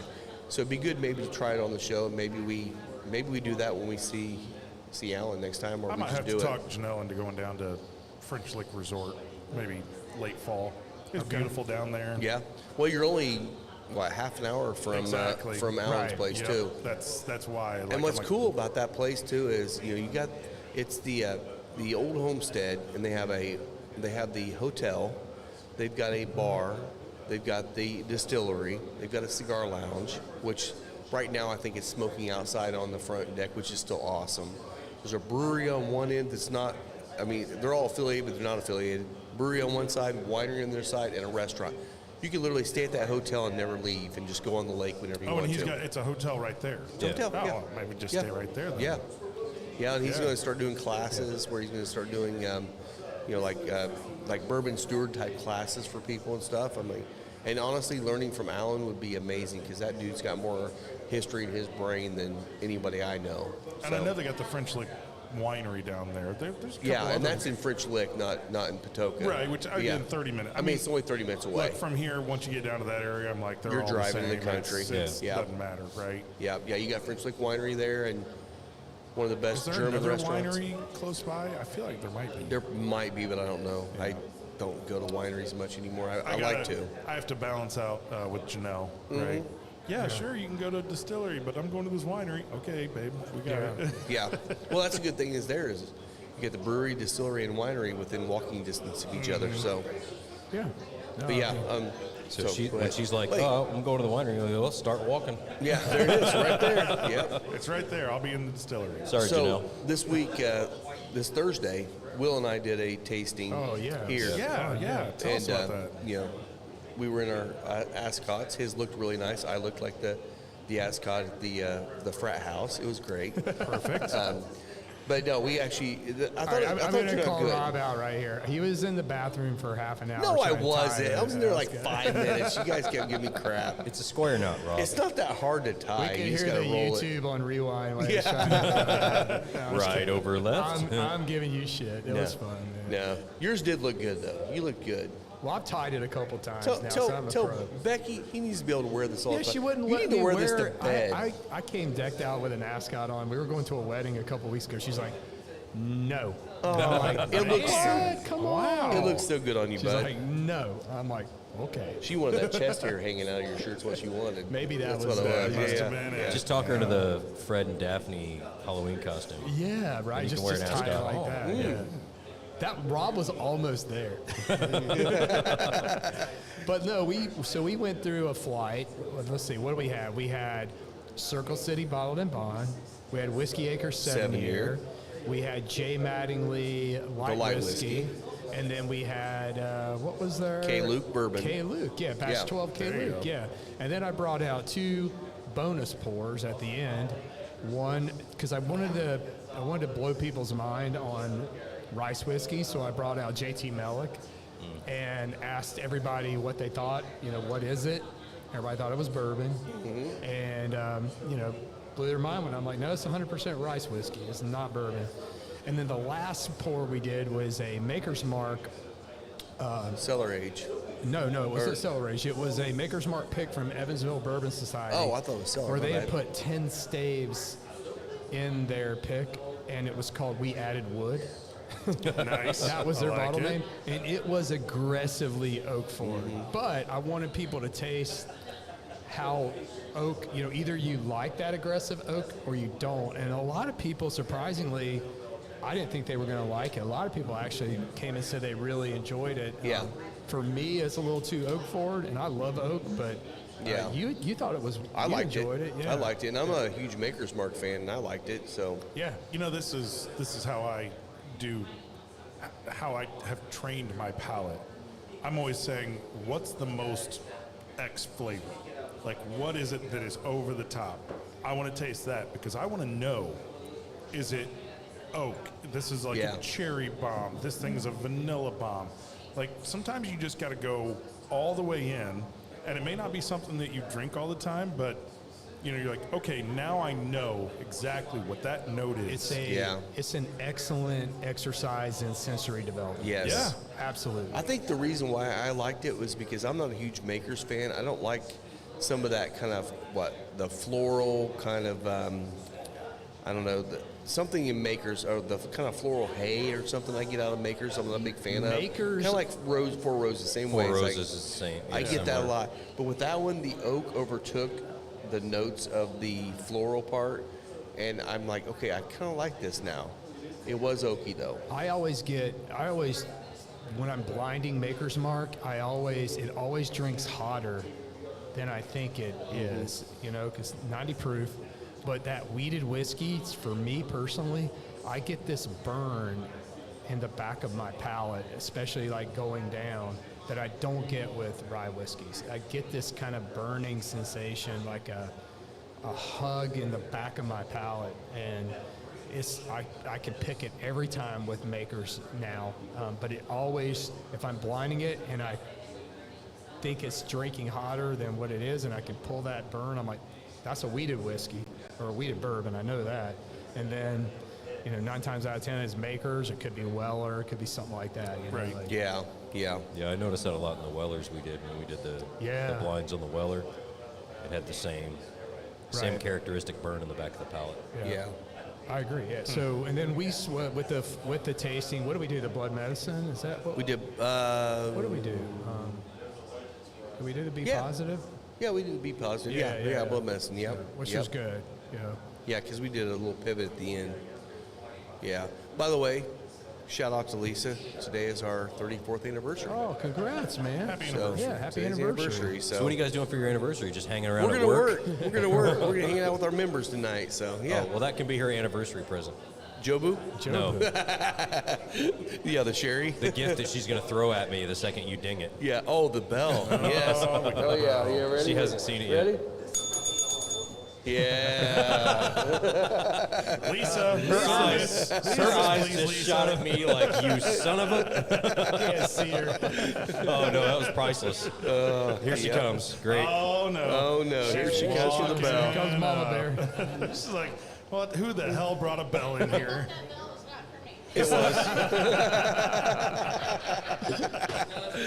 was. It was not. I was saying happy anniversary, honey. Yeah. That's what I was saying. That's the anniversary bell. I did actually. I'll go back and listen, and I'll. Okay. She's okay. gonna check us on the podcast. She's like, Yeah. you guys suck. Yeah. I know Tuesdays are your weekend, so hopefully you guys are going to do something fun tomorrow, maybe. We are tomorrow, and actually tomorrow's my birthday, so we're actually Oh, going to take great. the kids Congrats. and all. We're going to meet up for lunch tomorrow. So, yep. Well, why don't we get a quick commercial break Let's in, do it. and we'll come back and we'll talk about upcoming events. Let's do it. Awesome. Final Third Cigar is Indiana's exclusive Aladino Cigar Lounge. Come to Final Third for a selection of over 20 different Aladino cigars, including the Cameroon, a wonderful cigar with nice light flavors. Make sure and visit Final Third, the Aladino exclusive cigar lounge for Indiana. And we're back. Thank you, Aladino, as always, for your sponsorship. Final Third Cigar and Whiskey Lounge is your Indiana exclusive Aladino cigar lounge. Yes. So we are in the last stages of getting the panels put on the patio. We tried to get it last year, and nothing came through. We've had a lot of issues with that, but this year we're just going to go forward and get it done. We're actually going to get those done, and then we're getting the heater installed hopefully in the next couple weeks as well. So we'll have that nice little extra outdoor space during the winter. You can sit out there and Good enjoy event it last outside. night. Great event last night. Yeah. We had Mace Chopin in here. He's the saxophone player. He sat on the patio and just chill vibes out on the patio. And he and- did a great job on These Are a Few of My Favorite Things. Which, that's cool. classic song and Yeah. played by a lot of jazz artists. And Yeah. he did an awesome job with that. So, love Yeah. So listening to thanks a him. lot, Mace, for doing that last night. It was a lot of fun. Will, what else we got coming up here? So today, of course, if you remember, it's the third quarter event tonight after close. Friday, October 3rd, the McAuliffe Green release party. Yeah. Green Day. Green Day. Then you have following October 10th, we have the horse event out at Harrison's Park. Yep. Then, Yeah, so October 10th, I'm actually going to be out there selling cigars at Hoosier Park, and they're having the big race out there that day. So if you want to come out, just come on out. I can sell you a cigar. You can sit there and smoke them and enjoy some horse racing. Alan's doing his master class on slots. Yes. Alan will tell you exactly how to play slot machines and win. Yeah. He's Then, not going to tell anybody that. He's No, going to do he it isn't. himself. We're gonna call it the. We're gonna set up the Humfleet Investment Company. And Yes. just feed him a little Give me cash. your money. He takes 10%. We get. Yeah. He's Then gonna be a billionaire. Thursday, October 16th, we have the Aladino event here with Husto. That's Thursday? That's the 16th, isn't it? I didn't realize it was on a Thursday. Is that right? I knew it's October 16th, but I didn't know that was a Thursday. Yeah, That, in it's fact, Thursday. is a Thursday. So yeah, it's Thursday. So doubt me again. No, I'm just kidding. No, I just my brain was on it was a Saturday. So, and then, of course, following up that, and if you haven't met Husto, definitely come out for that. Yeah, one. you You have have to, to meet man. Husto. Trey will be here. Trey Mack. Trey Mack Trey, as well. yep, Trey. So wear your best flashy smoking jacket. Oh yeah.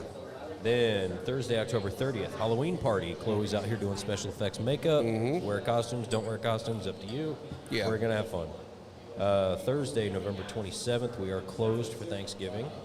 However, Friday, Black Friday, November 28th, adult daycare and open enrollment for the 2026 membership program. Yeah. And then Saturday, December 13th, is the Ugly Christmas Sweater Party and Charcuterie Bar.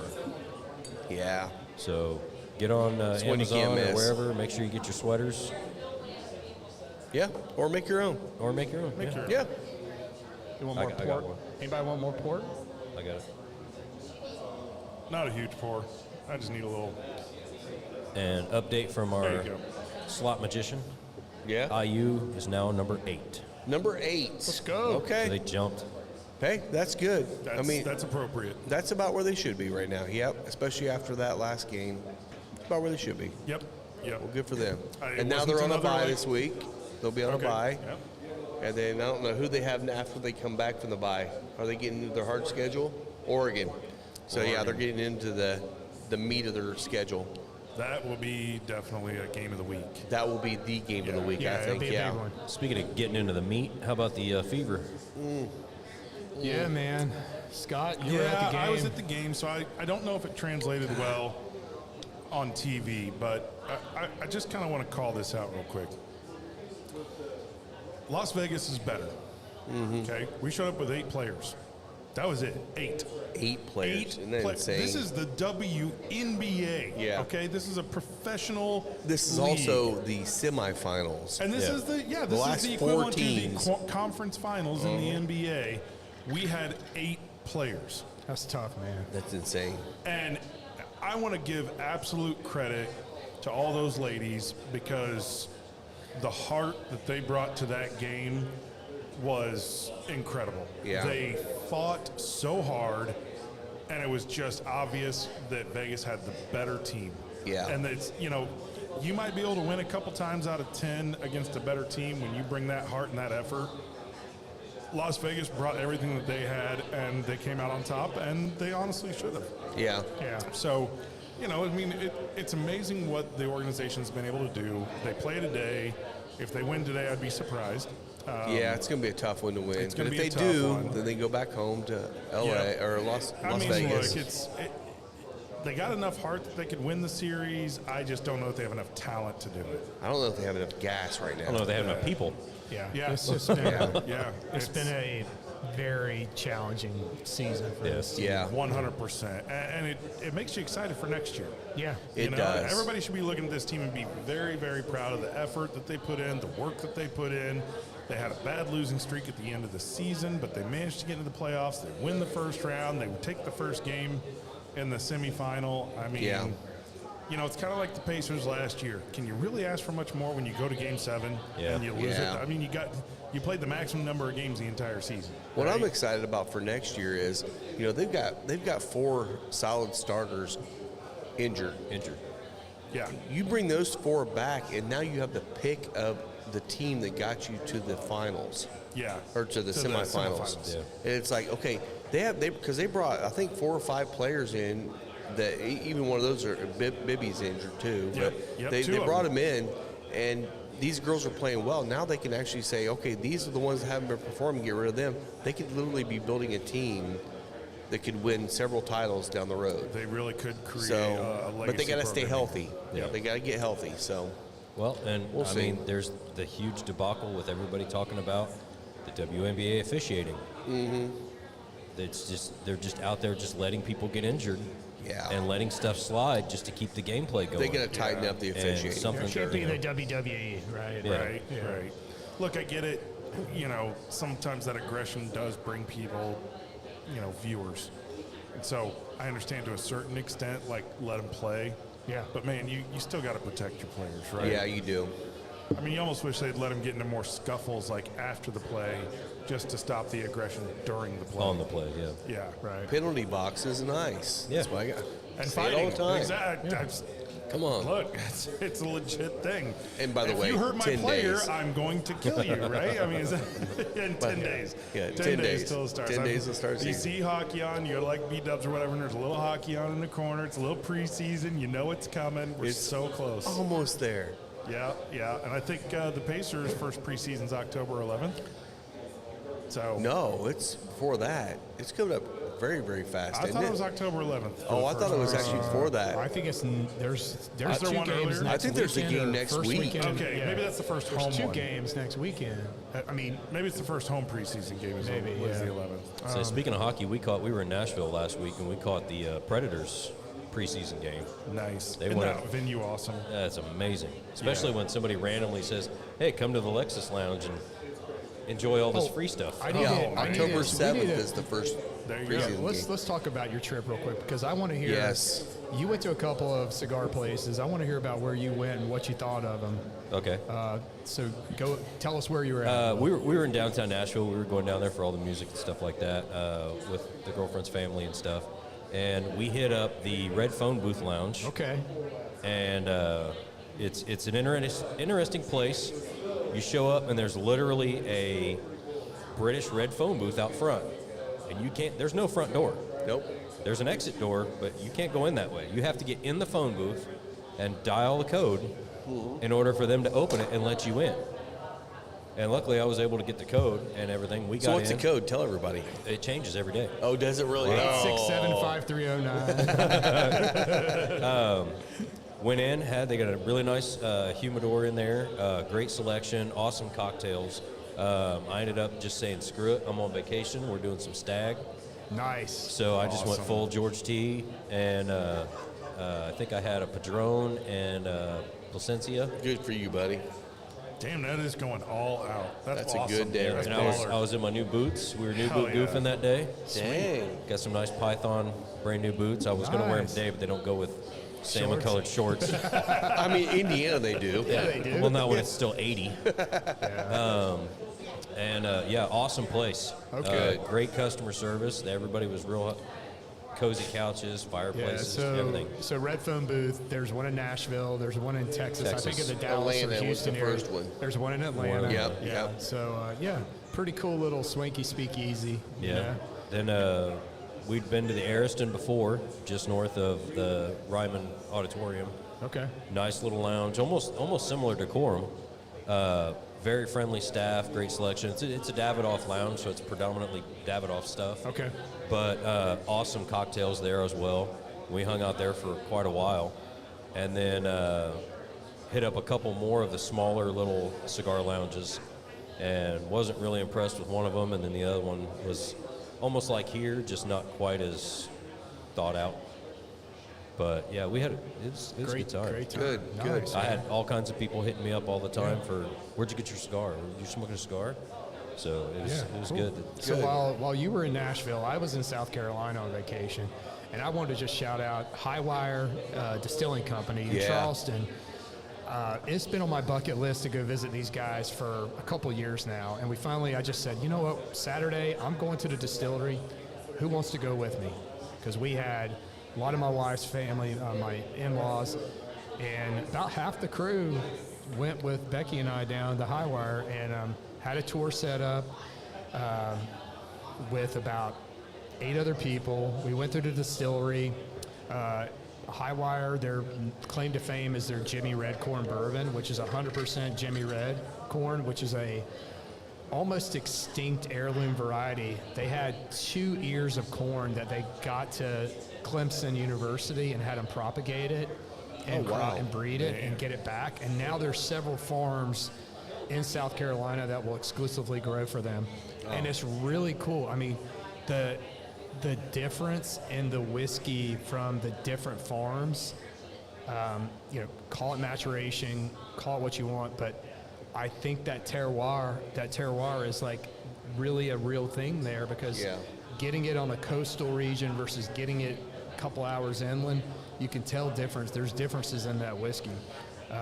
Great bourbon. They have a rye called Revival Rye that I bought a couple of. They have this great little 375s, pre-prohibition style bottles that are so cool. A Bruisey Rye, right? Have you ever heard of a Bruisey Rye? It's only grown in South Carolina. It's got to be in a very wet climate. Probably could grow it in Louisiana, maybe something like that, maybe Georgia. But on the coast there, they grow it. It is a aggressive, floral, peppery rye. Ooh. So if you like that kind of rye, it's a rye drinker's rye. Like, it's going to turn some people off because it's punchy. But, man, ironically, you brought some of that back, right? I brought some back. Sweet. It's on its way. We'll try it on the show here in an upcoming show when we get it.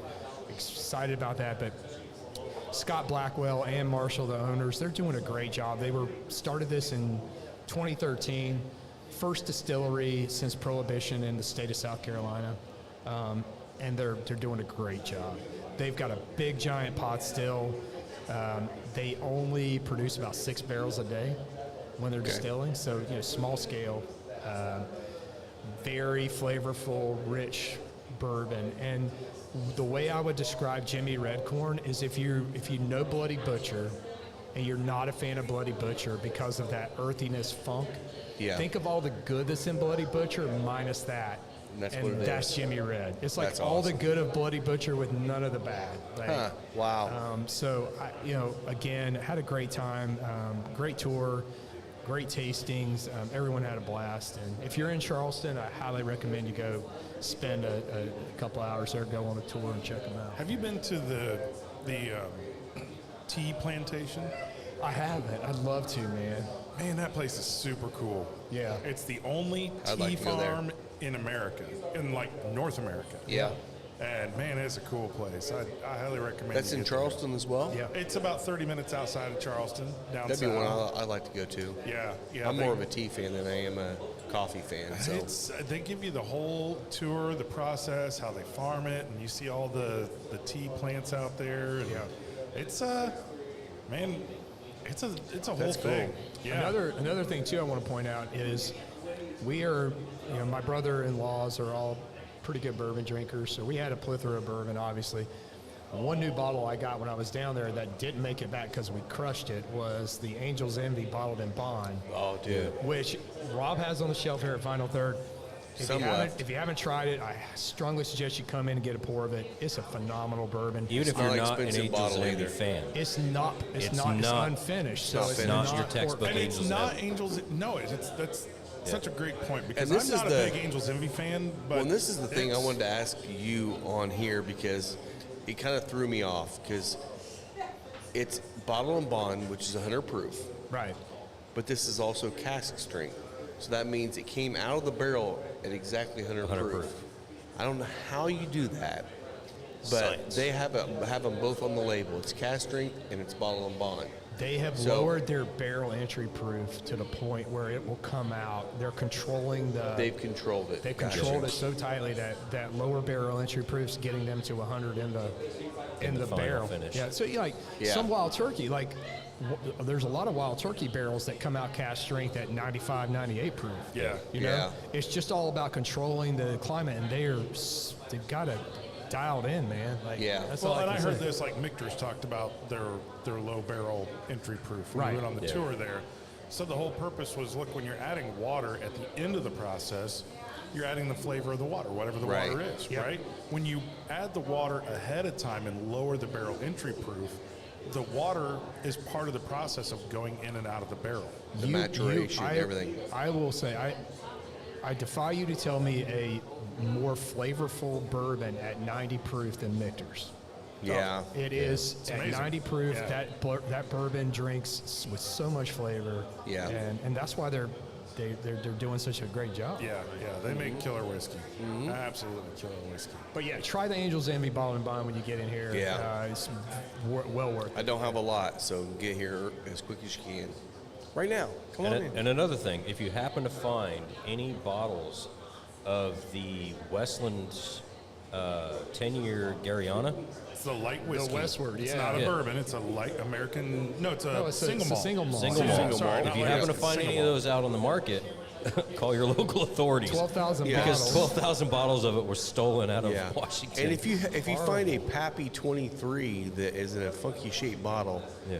it probably isn't Pappy 23, boys. It's probably American single malt. Exactly. It was yeah. $1 million worth of whiskey stolen. Yeah. 12,000 bottles. 12,000. How do you even steal 12,000 bottles of whiskey? Well, apparently you show up to the loading dock with fake paperwork saying that you're taking it to New Jersey, and then they load you up and ship you off, and you disappear. If you're drinking William LaRue Weller this fall and it tastes like chocolate malt balls, Yeah. it's Right. not. It's not William LaRue.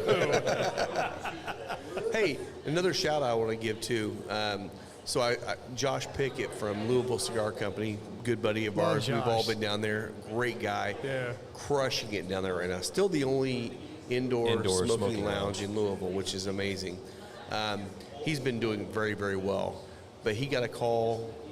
Actually, someone stopped by from the PCA and was talking to him. They called Glenn Loop, which is the president or whatever. I'm not sure his title. But he actually, they're giving him this next PCA the Advocacy Award for what he did in Louisville. Oh, he For the deserves it legislation, 100%. 100%. Absolutely, yep. So he went to legislation, and I mean, he had other people helping him, but he was the driving force to be able to allow smoking indoors in a cigar lounge in Louisville. They haven't had that Congratulations, that's ever huge. that I know of. So it's like, that's pretty amazing he did that. So he's getting that award, so congratulations to you, and if I wasn't supposed to share that, sorry. I'm going to give a shout out to Dustin Paris.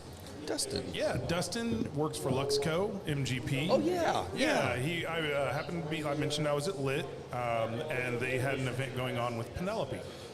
And it was a ticketed thing, so I couldn't join in. But sat and talked with him for about 10 minutes at the bar. Really, really nice guy. All into the Penelope stuff, obviously. Definitely said he's going to stop by. He comes out to the home office there in Luxembourg, not Luxembourg, for goodness sake, down in Lawrenceburg. Lawrenceburg. Oh, yeah. Thank you, Yeah. Luxembourg. That's in Luxembourg's a Germany. little bit of a It's a drive. little bit of a It's difference. a continental difference Yeah. there. We probably have a Luxembourg, Indiana, if I had to guess. We probably I bet do. we We got Mexico, Indiana. Exactly, Come on. yeah. But yeah, he was really, really kind. We had a good conversation. Just really appreciate him taking a few minutes out of his day and chatting up the Penelope stuff. He's real cool. excited about all the things that they've got going on. I think he mentioned something, I didn't take notes on it, but maybe a new Penelope we need to keep an eye out for. So. Okay. Yeah, All if right. you haven't tried that Penelope cigar batch, you definitely need to. Don't sleep on that one. Yeah, that was Yeah, good. if you If can you see find it in it, store, if you just see buy it. it. Yeah. It's good. It's good. Yeah. So a couple other release notes. Angel's Envy has come out with their 10-year cash strength. Their first ever age-stated cash strength is 10 years. That'll be released on 10/10/25. Nice. So Coming up go quick. take a 10 look year at that. on I think it's 10/10. clocking in around 121 proof. Hell yeah. Love Angel's Envy cash strength. Yeah, 122.6 proof. Will be arriving probably at the gift shop on October 10th. So check that out. And then 1792 Barton has come out with a permanent release of their cognac finish. So that's going to be a shelfer now, the cognac finish, and a price on it, $37. Oh, There you jeez. go. Come on. What, We're finally getting there, man. Yeah. It's really these new releases. People aren't coming out with the $100, $200 bottles anymore. They're Yeah. hitting that 50 to sub 50 mark. It's exciting. It is, yeah. I think we finally, it's not the end of the whiskey boom, the bourbon boom. It's the start of bourbon normalcy. Yeah. Let's I'll tell you- rebrand that from being negative to something positive. Exactly. And I'll back up a little bit on Angel's Envy. I feel like Angel's Envy is the one brand of all the big names that people know that has done more over the last year Yeah. to create new products in their lineup than they never had. It's like everyone knows port finished bourbon is good. Their rye is rum finished, very, very sweet. Their cask strength comes out occasionally, but now putting out the bottle and bond, that añejo barrel, all these different things out triple there. cask. Yeah, Yep. the triple cask. Triple oak, the yeah, triple triple oak. oak, yeah. All this stuff, they're showing that they make great whiskey Yeah. that doesn't have to be I finished. mean, I credit So Owen cool. Martin. I credit Owen Martin for that because Oh, he's Owen's crushing their it. master distiller blender, and guy's just innovative, creative, has a great palate, knows what he's doing. Trained in Scotland, he's got the chops, man. Well, and it's definitely a doing good brand job. that if you've ever not enjoyed it because it is finished whiskey or you just didn't like the profile, don't sleep on it because their bourbon, straight bourbon, is absolutely fantastic. Yeah, So 100%. Yeah. Yeah. And you know what I love is that they really set a good model for business owners, right? People that are opening up new distilleries. They found a product that was, matched a good number of pallets out there, and they made a bunch of it and sold a bunch of it. Yeah. I mean, the Angel's Envy Rye at $100 a bottle has been selling off the shelves for years. Yep. Absolutely for years. And what a great way to fund your business. Now they're to the point where they can go out and they can experiment and they can put new things out on the marketplace and really be able to expand their product profile. I mean, that right there to me is like a market lesson on how to do it. Yep. exactly. I agree. Yeah. Man, Angel's Envy Rye obviously is polarizing. People love it or hate it. I will tell you this: if you haven't ever paired it with chocolate, try the Angel's Envy Rye Oh, with some dude. chocolate, the dark chocolate. That'd probably be the way I'd It's do it. it's amazing. Well, we did. Yeah. Here's some more for you guys. you. I wanted to get into this a little, the Nulu a little bit with the cigar because I wanted to try something unfinished. Okay. Because I really like the cigar with that, but I want to see what it does with the bourbon too. Where was I going to go with that? Dang it. Oh well, never mind. So Nulu, which is in Yeah. Nulu, Kentucky. This is a total wine pick. I think I picked up maybe 2 or Yeah. 3 years ago. And honestly, we've all had some really good Nulu picks. And we've had some good Nulu on the bar in the past too. But this one is coming in. What's the proof range on this one, Will? This one's 60.5, so 121 proof. So 121. So a little higher proof than everything we've tried so far. I'm just kind of curious wanna what this is going to do with the cigar because I'm really enjoying the cigar. This, I'd say the strength level is about the same as the Maduro, I'd agree. but the flavor notes on this one has transitioned a couple of times already, and I'm really enjoying it. I feel like it's a little more white pepper than black pepper. It as you is. get to the It end. changed to white. Yes, Yep. absolutely. Boy, you really got to take like a pretty heavy sip of that Nulu after having these finished. Yeah, To get that whiskey. to get it out of the Yeah. palate because I went to smell it and I'm like, oh, this is chocolatey, and I'm like, I had this before the show and I didn't think it was chocolatey. It was just leftover. It's just from, leftover, yeah. from what I had before. So, So what we're saying is, when you drink a lot of whiskey, your palate cleanser is whiskey. Yeah. that seems reasonable. Straight whiskey. Sounds like good to me. I Yeah. like the sound of that. Yeah, yeah. That works for me. I mean, water. Who needs Listerine? Nobody needs water. crackers? Yeah. No, we don't Come do on, we don't do crackers. crackers. We do Pretzels, whiskey. forget about it. It's whiskey. That's what we do. All right, so we got the Colts coming up today here yep. at 4 Eastern. against, Fever, 4 Eastern. The Fever, I think the Fever at 3. Are they at 3? I think okay. the Fever at 3. All right, we'll kick Yeah. that on. Hopefully they're Tough- playing well, then we can bounce back between tough the road games. game for the Colts today. It'll be a Yes, tough yes. one, This yeah. This is going to test who they are. is the defining moment, at least to this point in the season, to say, okay, if they lose and it's close, you're That's feeling a- pretty that's a good. win. If Yeah. you win, then obviously a win. You just don't want to get blown out and everybody go, oh yeah, that's Oh. the Colts that we thought They are were. who we thought. Yeah, exactly. They yeah. are who we thought they are. Yeah, exactly. Yeah.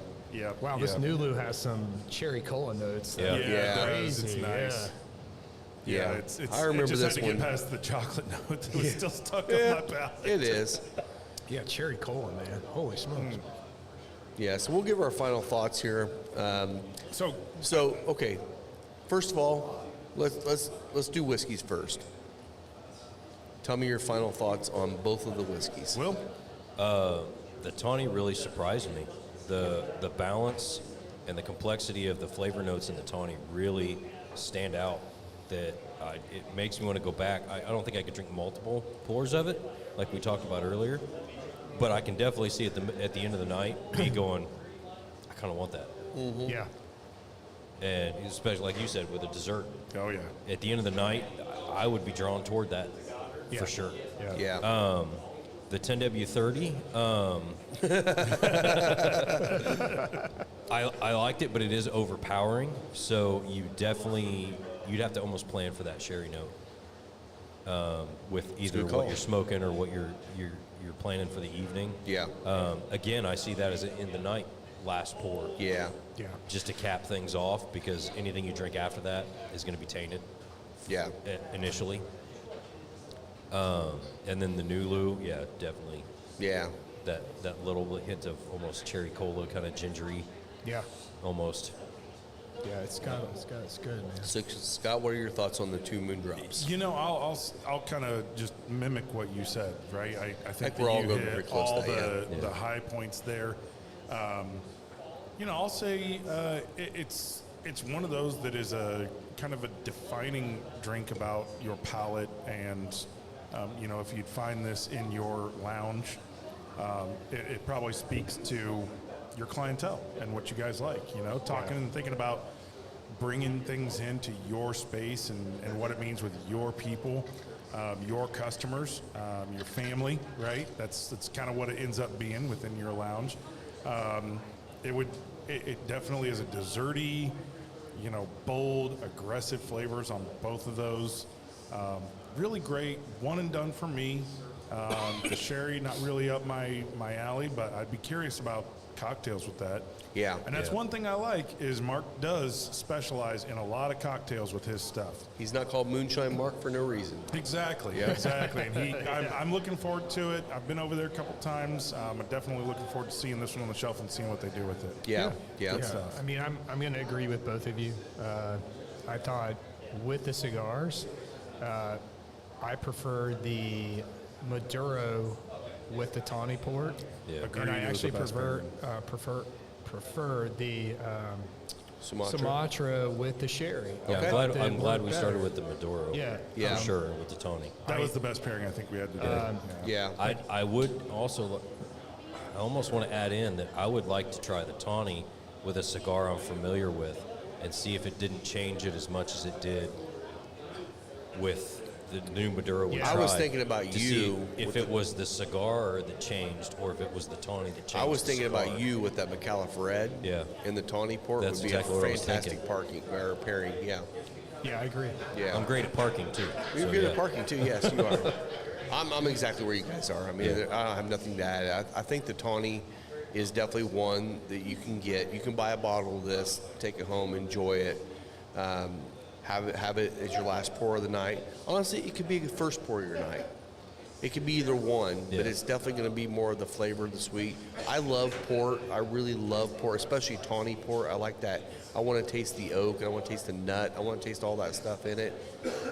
I want to taste the nut. Yeah, I was going to say, we wanna need to sound like that. Boy, here we go. Uh-oh. Get on It's that a good mic. thing we're about to roll into members only. Yeah. Rails here, let's Rob. just push that one off until the But I members really only. do. I do like that one. The sherry is one that. Yeah, the whole All the crowd here. Speaking of- Hey, Rob's ready to take the a peanut nut. Yeah, I was gallery. gonna say, Gallery. speaking of nut, the peanut gallery has been really silent this whole time until you just said Until that. I said nut. Yeah, I know. I want to taste the nut. Taste But I'm the with you guys on the biscuit, sherry. taste I think the nut. sherry is definitely something that you want to taste the wine notes in it. Yeah. Yeah. If you want to taste the wine notes in a whiskey, or you're a wine person, want to get into whiskey, that'd be a good one to try. But I still think that I'm probably going to play around with that and maybe make some Manhattans in here just to see what it does with just that. No vermouth. I think it'll go well. I love it. So, So, let's talk about yeah. the cigars real quick. Yeah. Now, this is something interesting. Rob, you get tons of people that come through the door, Yeah. hand you off samples of cigars Yeah. to try. This is the first time we've done one, you know, live on the show. I know sometimes you get them and you're like 5 puffs in, you're like, Nope. this ain't gonna work. This ain't gonna make it. Yep. You smoked this and you said, you know what, I'm gonna bring this to the show because I did that on right? purpose Which because I I was love. when because I smoked both of them while they were sitting here, and again it's Michael and Kathy. They're the owners of Catelli, and they were hanging out here. Great people, but again, great people still need to make good cigars to be able to sell them. And I smoked them both. I was impressed with both of them. Now, like I said, the Maduro is not going to be a bomb. Yeah. The Sumatra's not going to be a bomb. But both of them, to me, were good enough to say these might be worth bringing on the shelves. And I thought this would be a fun extra night. I've had a ton of samples I would say we're never going to do on the show. Right. Because it's somebody's baby. I don't want to actually ever shit on someone's brand, what they're hard work. doing. I mean, they're trying because and they're making cigars for their palate, and their people love them, and that's great. I thought these were good enough to bring on the show to talk about. Hey, there's a lot of lounges I go to, they don't have McAuliffe. Yeah. Exactly. For one reason or another, they don't have McAuliffe. I'm like, you guys are crazy. Why don't you have McAuliffe? I McAuliffe's great had cigars. 3 calls this week from lounges around the country, and none of them have McAuliffe. And they're like, oh, so what's your number one selling? There, I'm like, well, we sell across the board really well. I mean, I will say for us, Aladino, Espinosa, McAuliffe, Rojas is starting to get up a little bit. HPC a little bit too. Crowned Heads get up a little bit too. But those 3, and then Padron obviously sells well by itself. That's what it is. But I tell people, it's like my number one selling box is This guy. McAuliffe. No. It's McAuliffe. It's the McAuliffe box. It's the blacks, the reds, the greens are going Hopefully to the sell. greens, yeah. We're already selling boxes of greens. So I mean, the blues and purples still sell boxes of too. And they're like, really? I'm like, you guys got to give them a shot. Yeah. I've tried so hard to get them to give them a shot because I think they're just easy box sales because, again, they're that, depending on what state you're in or whatever, you're that $10 price point. That's a budget cigar now. And the consistency and quality that you get on McAuliffe It's not at that price point is unreal. It's not a budget cigar that you're like 1 out of every 10. It's not a you're chopped tossing. cigar. It's nothing against chopped cigars, but it's not a secondary. It's not anything crazy like that. It's just a great quality cigar at an awesome price point. Yeah. So Any other thoughts on the cigar? Yeah, I just say very impressed with the construction and the draw. Both of them have great flavor, but the construction and the smoke, it's just been an even burn, even nice draw. The smoke content of it's The so Sumatra heavy. it is aggressive. And I love it. I love it. It's great. I'm kind of leaning towards the Sumatra. I think that's I was my too, style. which is not normally the way I would go. Right? Yeah. But I really like. I mean, both of them I think have a place here if you want to bring them in. So I'm normally a thinking Maduro about it, guy, yes. but the retro on this one is so much more appealing. It is, yeah. But we like that more aggressive retrohale spice. Not everyone's gonna retrohale when they smoke, but both of them I think have flavor even on the puff without the retrohale. Yeah. Again, I was not surprised when he said these are made at the Rojas factory. They were going to be good. Yeah. The one thing I was always questioning is like, okay, you're part of the blending process, so you have to be good at blending. Obviously, Rojas has to make it, and they're working together. Yeah. I thought they did a great job on both of these, especially as their first 2 cigars that they released. I think they nailed it. Now, I did smoke, and it's not even available anymore, but he gave me one of the last couple he had, the Maduro in a Lancero, and all the spice you want in a Maduro came out in that Lancero. Oh, that's the one you had yesterday. That's the one you had the other day when we were It here. was freaking delicious. So that was a good one you should bring back. Well, Or bring it back in a Corona or something. Keep an eye out. You never know. Yeah. We may see the Boxer, Boxer. Catelli. You heard it here first. No. Yeah. You heard it here first. Might see them on the shelf soon enough. Might be the first. Well, I know they stopped at a couple other shops around here. The Cigar Haven and the north and south side. They stopped in there and saw those guys. I'm not sure if they're bringing them in or not, but you might be starting to see them in Central Indiana here soon. So Perfect. nice. Cool. All right, guys. Well, All right. Well, I think that's. Well, that's a appreciate wrap you here. guys listening in on this one. And again, if you have any thoughts on things you'd like us to taste or smoke on the show, please let us know. We're trying to get more interaction with people on the podcast, on the live. I don't know if we even really paid attention to if anyone commented on YouTube Yeah, actually, today. we had 2 comments right here at the end, real quick. Okay. Doc says, someone clipped that one, referring to somebody liking nut. Yeah. Also, never shit on someone's baby. He thinks 100%. Both of those should be on the board. So. 100%. Yes. Yeah, yes. yeah. Well, all right, thanks a lot, Rob, where guys. can they find you? You can find me everywhere. Final Third Cigar. Find me Cocky Wolverine on Instagram. Find me at Scotty D Smokes, and definitely follow the Final Third podcast on all the channels. You can find me at Moto Photo Will on Instagram. Yeah. Thanks a lot, guys, and we will see you next week. Cheers, Cheers. everybody. Cheers.